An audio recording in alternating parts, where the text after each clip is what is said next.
understand the scope of these opportunities, we have with us Jayan D. Patil joining in on the show right now. Jayan, great to have you on today on ET Now, and thank you so much for taking the time out.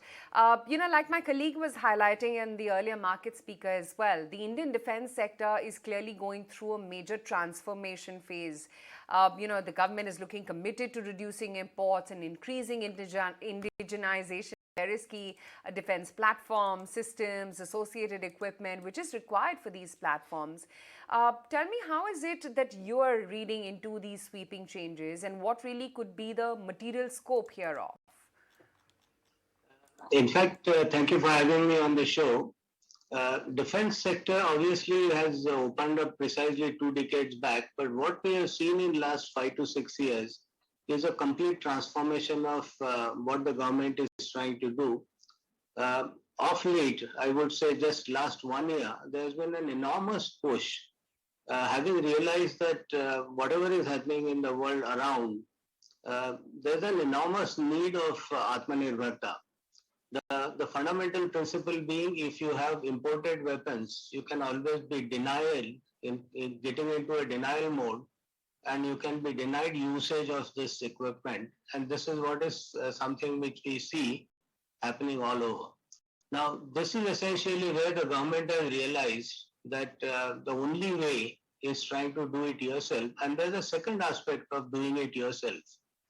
The systems that you develop are not known to your enemy. When you're importing anything from overseas, is as much known to so many other countries, including your adversaries, and that's essentially when your system, what you're going to be using, is well known in terms of its capability, and that's essentially where the enemy also knows what tactics you might follow because the capabilities are well known. Now, this is where, when you try and do something on your own, it creates a winner.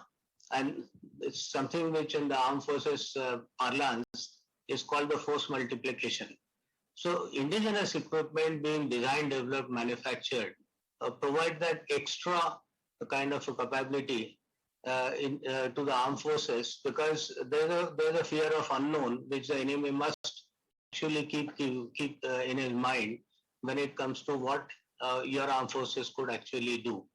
The pride element is what our Honorable Prime Minister has been talking about, that our soldier believes that there's something which has been done, which is giving me that extra capability.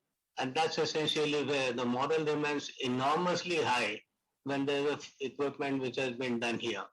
In terms of policies, we have actually seen what Aman just mentioned, a lot of those positives, but fundamentally we have seen one significant change besides just pushing the Atmanirbhar part. The government has truly started pushing for exports. This is something which till 2014-15 we know was sort of not allowed, and that's essentially when, I remember about 10 years back, the defense exports were down to less than about 350 crore for the whole of the year. Today we are seeing a number having achieved of 13,000 plus. It's already crossed 13,000 crores. And this is what is providing enormous amount of, I would say, sustenance, because your user has certain requirements. Right. It doesn't keep buying year on year. Sure. But Mr. Patil, since you are, talking about that figure, I just wanted to quantify, because what we've seen right now is a boost of almost $9 billion worth of orders coming in. Where could this number scale to, say, in the next 2 to 3 years?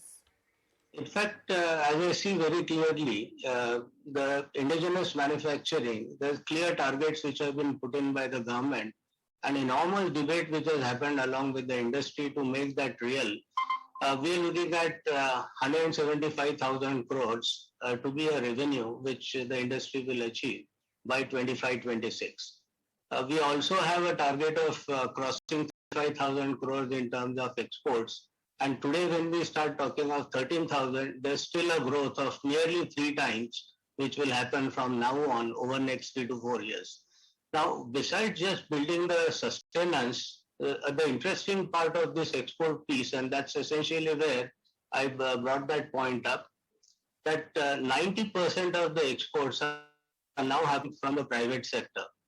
So that's essentially where the private sector, which previously was in a way not a preferred way of doing business for the defense, is now suddenly getting into a limelight.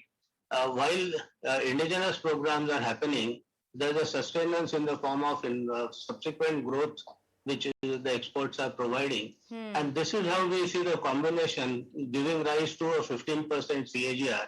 So all our numbers that we are talking of, 175,000 crores, Right. are typically based on a 15% CAGR, which is substantially larger than what the rest of the manufacturing GDP, or Sure. for that matter, the GDP growth is talking about.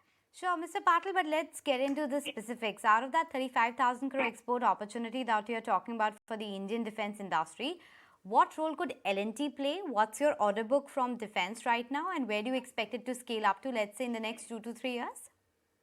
Uh, Larsen Toubro is one who's been very open about every segmental reporting, and we have been talking about what we do in this segment. So we are today talking of an order book well beyond 10,000 crores, and that's essentially where you see a sustenance of typically 2.5, 3 years ahead of you at any point in time. We see this going much, much higher, including the exports building up now, because exports from Larsen Toubro today happen to about 12 countries. Obviously, these in most cases are not something which are spoken in public domain, because the buyer doesn't like to identify. In most countries, they don't talk with pride about imports.